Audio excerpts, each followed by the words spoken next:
ตาลาเนี่ยก็เฮ็ด1แก็บ1กำเฮ็ดเอาหน้าเอาตาเฮ็ดแกงเอาหมักน้ำมาก้องคอยปากหน้าเปิ้นเฮ็ดซี่ๆมาๆแต่ว่ารับหลังมาเฮ็ดกะกูไลมือถือสาปากถือศีลจะได้มันก้อมว่ามันว่าใต้ว่าภาษาละว่าปากหน้ารับหูรับตานะโมตัสสะภะคะวะโตอะระหะโตว่าไว้พระเนี่ยพอตัดนี่มึงนี่ปั่นดิบอ่ะอ๋อเฮาสัมพันธ์เด้อยุบเนื้อนำคันธาอันนี้จาตะลาก็มันถึงทุกขาตะลามันถึงอนาตตะลามันถึงจะไหนฮอตะลาซบว่าน้ำนี่ต่อเต้าอาสาว่าเป็นปากปีเฮงปีนี่ก็มั่นป่าไหลมั่นมีเจอมีพันนี่ปานอาเกียงจาริตาวาดิตาเฮามีวาดิตาศีลอาเกียงจาริตามันเป็นรองตั้งป่านี่ก็เมื่อเหตุเปสยอเนี่ยประธานมันป่านี่ป่านเยาอันนี้เป็นคำสั่งคำสอนพระเป็นจอมใจเป็นตะลาจมุนจุมเมื่อในฮอตะลาเลิงปรมัตถสัจจะในปัญหีหนึ่งก็บอกว่าเฮาหาสัตตกะเนี่ยมันเกิดมันตายน้ำไหนเย้ามันดียินอิ่มเย้าเกิดเย้าก็ซ้ำไรเกิดแทงตายเย้าซ้ำตายแทงเป็นเย้าซ้ำเป็นแทงรู้เย้าก็ซ้ำไรรู้แทงปั่นกว่าปั่นมาที่เก่าติ๊กติ๊กในเฮาดียินอิ่มยินเบื่อยินจานยินไหนเหมือนว่าเมื่อซื้อในลูกใจเฮาสองก้อในสมุติต่างจือที่คล้องว่าใจหม่องใจละหม่องสู้วันหน้าใจหลงออกแม่ได้เสียงกว่าแล้วลูกไผ่จำมันตายจะวุ่นจุ่มก่อมปันเฮาแค้นหักนำหนาละแม่ตาปานเหมือนลูกเหมือนดังเฮาเผาก่อมปันอาจองอาโจตะลาเลยเป็นกว่ายาวเหมือนในกระสุงกาเห็นสมัยปันเหมือนอันนี้เป็นอาจองอาโจตะลาร้อนๆยาวฉะนั้นเฮาหาสถานการณ์นี่ก็อยู่จอมมาจองอาโจตะลายาวมีหลงตังมันฉะนั้นเฮาจะวุ่นจุ่มเลยฮอเลยเตชนะตะลาสัจจะพระเป็นเจ้าฮอเนี่ยปันนั้นป้าเผาจังเผากรรมเผาปฏิปัติจอมเฮาที่หันอยู่มันยาวอาสวะอาสวะตั้งเสียงเนี่ยมันติกอกแปรยาวเจ้าหมาหน้าเจ้ารอผ้าตอซ่ากิเลสาตั้งเสียงเนี่ยกามาสวะอันว่านั้น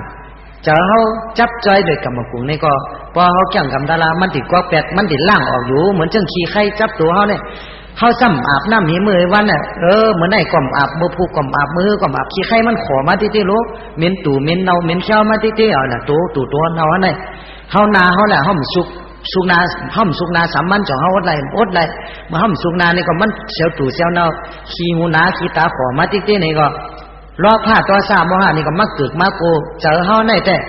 มันก็เป็นเจ้านั้นยาวพอล่างออกจากติ๊กนี่ก็มันอาสวะสวัสกามาสวะนี่เสียงกว่าภาวะสวะอันติมีติเป็นเกาไข่มีเกาไข่เป็นเกาไข่ไล่เกาหันเกามีจังไหนภาวะสวะนี่ก็มันก็กอกกว่าเฮาแทบขาดสัญญาจิตมันแทบขาดเสตานี่ก็ขั้นนี้ก้านนี่ป่าน1แก็บ1กำเนี่ยเฮาเลยภาวนาได้ปีติได้หุ่มจมจอมตาลานี่ก็เหมือนจังเฮาจิ้มต้วยเก๋อนำสมุทรตาลานั่นมันกว้างสุดสายหูสายตาเฮานี่เฮาได้จิ้มต้วย1อีก1วัดนี่ก็มันก็จิ้มเหมือนกันยาวนำสมุทรตาลานั่นเก๋นั่นอันนั้นก็จะน่ะยาวกามาสวะภาวะสวะทิฏฐิสวะอวิชชาสวะอวิชชาสวะนี่ก็มันเป็นลองหล่ำลองเสียปนอวิชชาก็เปิ้มหู้เปิ้ว่าหู้น่ะห้อมหู้เนี่ยจังไข่ไรไข่ไรเปิ้ไรย่อจังไรไม่เจอจังไรแหนงเจอไรย่อจังเจอจับเจอจ้อยเจอจับเจอจ้อยมาจะมาเป็นกัมมาภาวะจะมาเป็นกัมมาภาวะจะมาปันมาเป็นกิเลสาวดอวิชชาเนี่ยมาส่งมาเป็นกิเลสาวัตตะกิเลสาวดกิเลสาวัตตะปันกว่ากิเลสวัฏฏะโลภะโทสะมีมาย่อจังเป็นกามยาวจังสุญญ์ปันกามมันก็ได้กายกามวจีกามมโนกามอันมันเขาว่ามันก็ไต้เขาว่านอกหน้าปังว่ากายกรรมวจีกรรมมาเคกรรมมันน้อยกรรมลูกอ่อนเขาว่าเด่นนั่นมันกรรมเป็นบ่ดมันจะกรรมเปิ้นเฮาว่ามาซาได้เป็นกามเหมือนนั่นมาซาได้เป็นกามจะว่าปั่นมหากรรมยาวกรรมมาโวดยาวพอมีกรรมนี่ก็มีลองตั้งครึ่งปองวิปากะปิสยอนั่นเฮาแต่ละยาวกัมมาปิสยอวิปากะปิสยอว่านั้นวิปากะเนี่ยมันรอดกะตั้งละเฮ็ดตั้งหลีก็เลยขันตั้งหลีเฮ็ดตั้งจ้าก็ได้เลยขันตั้งจ้ายาวเพราะว่าเจ้าเฮาอารมณ์น่าจะจับจะจ้อยลองกู้สู่หน้าบุญตาหน้าศีลาภาวนาจะไหนๆก็เฮาเลยกัดได้ยินได้ดีเลยเป็นยาวใครมีเงินมีคำมีโคมีของเลยหรูเลยตันจะได้เจ้าเฮาก็เกิดมาเป็นคนก็เป็นสถิมีเงินมีคำหมักมีดีเป็นกัดเย็นเสื้อสักก็ใครหางดีพางดีตั้งแต่มียุคของกาลขณะเปว่าจงทนมีศีลศีลามีอาศักมันยืนยาวมีศีลศีลา เปลี่ยนมาสู่ตาลาเต็มทนเมตตากรุณามุทิตาอุเบกขาในจังหวะปุญญาภิสังขารคืนปองตั้งเดียวกันไหนมาพอใครมีเจอจินเจอจังภาวนาจีเพียนเกี่ยงกำตาลาล่าง8สิยังเจ้ามอ5เฮานั้นมีญาณปัญญานั้นเฮาหลู่แจ้งหลู่กรรมนาการสมถะกรรมฐานวิปัสสนาญาณพอแจ้งกรรมสมถะหลายๆเนี่ยนี่ปั่นมันเมื่อว่าเฮาหลู่หันแจ้งกรรมวิปัสสนาญาณก้อยกับพระเป็นเจ้าสมะสมถะวิปัสสนาญาณวิปัสสนาญาณเนนะเอโกธัมโม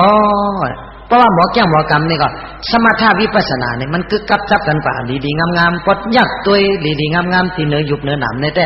หันหนูหู้อยู่หันเต้ๆกับเดี๋ยวตาลาเนี่ยหันเจ้าทันหมันเจ้าเปิ้นมาว่าเลยเฮาหันจะตัวเจ้ากับมันขึ้นทบเจ้ากับมันอันนี้เจ้าก็ขึ้นทบทางก้อยทุกข้าทบางก้อยอนัตตาทบางก้อยยุบหนามเป็นรูปสังขารตาลาเป็นรูปยุบหนามชุบยิ้มเย็นกันนะอันนั้นเป็นอนุติเลยหันถึงอยู่เนี่ยพระเป็นเจ้าฮอเนี่ยปัญจไหนเฮาหาเสตกะดูแก้งดูกำจำจากวิปากาเป็นเสียวเฮาได้ขามยาวกุศลธรรมะอันเป็นบุญอกุศลธรรมะอันเป็นบาปอัพยากตาธรรมะอันจะบุญจะบาปนั่นเฮาได้หันยาวอันนั้นจึงเลยชื่อว่าสัมมาสมาธิหรือมีสมาธิมันกึมแก้งกำตะละมีเจนิมจามันเพราะมีเจนิมจามันในแต่เหตุการณ์ล้อกี่การกล้าการขายว่ากันหอกันเฮือนว่าเหตุการณ์นาหอนาเฮือนเฮาก็เหตุการณ์นาเฮือนก็มนไหลเหตุการณ์นาตีนาตีเฮาก็เป็นไร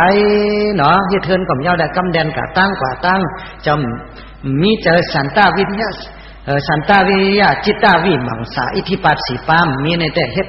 สังก่อมเย้าการเฮ็ดถึงตีมเลยกินาวันตานั่นเลยกินหมอกกินหมักมันเหมือนเจ้งเฮานึ่งข้าวนี่กันนึ่งข้าวเหนียวข้าวสุกไต้เฮามักข้าวเหนียวถูเนาข้าวเหนียวแน่กันนึ่งข้าวสุกได้ละป้อมใส่ไผ่มันด้วยมันจะจับจะปล่อยติไผ่มันน่ะเขาเฮาในไหเฮาก็สุกไรโลกำมาไผ่บัวเทวะกำน้ำมอนึงแห้งนี่จะได้ห้ามห้อมได้กินข้าวสุกอ่ะอันนี้ก็เช่นนั้นอ่ะแจ้งกันตะลาหมู่ผู้มือเหมือนในเฮ็ดตะลาหมู่ผู้ซ้ำก้ำไก่กันหมู่ผู้มือมาซ้ำเบิ่งซ้ำเวียนแปดเหก้ำไก่กันพระเป็นเจ้าจังว่าภาวิตาปะหุริกตาอภิญญายะสัมโพธิภาวนาติ๊กๆจับจ่ายกันติ๊กๆมันจับสืบจะสืบยุบนำคันธาเป็นลูกกับสืบกันภาวนากับสืบกันน่ะมากยันโพยันได้แต่มันมีอันคันผีก่อมคันไรสางก่อมคันไรไผก่อมคันไรปอหันอันนี้จ้าทุกขาหน้าตายาวสัจจะสีป้านี่อลูลูมันเป็นกว่าอังกวยอ่ะอลูลูนี่อริยานี่เป็นมาอังกวยอ่ะเป็นเจ้ามักเจ้าผัวอังกวยเอาซอตับปานสกิตาการนากาละหันตาสัญญาจินแทบขาดกว่ายาวสักยะทิฏฐิวิจิกิจฉาศีลปรมาตาตั้งเสียงสามปาเนี่ยเพราะว่าเขาเลยจัดสัญญาจินสามปาเนี่ยยาวเนี่ยก็ตัวเขามีตัวมั่งมีในกิเลส